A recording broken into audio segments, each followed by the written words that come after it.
Բարեկային ոստիկանության հիմնադրման ընթացքում նաև հասակի բոյի խնդիրը առաջացավ, ու ես այդտեղ շատ մեծ դիսոնանս եմ տեսնում, որը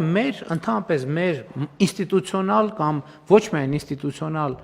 խնդիրը բացահայտում է։ Այդ մարդը ծնվել է այդքան, հասկանում եք։ Այդ մարդը այդքան է։ Չի կարա այդ մարդը ոչ մի օբյեկտիվ բան անի, որ իր բոյը դառնա 1.57։ Բնությունը իրան տենց է ստեղծել։ 1.49 է այդ մարդու, ասում են քեզ չենք ընդունում աշխատանքի։ Այսինքն ինչ որ այդ մարդու կոնտրոլից դուրս է, մենք ասում ենք քեզ չենք ընդունում,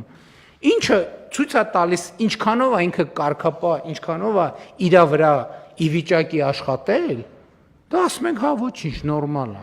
Սա ֆունդամենտալ բան է, մեր մտածողության ձևերի դեֆորմացիաների մասին է։ Եթե բոյի ստանդարտը չենք հանել,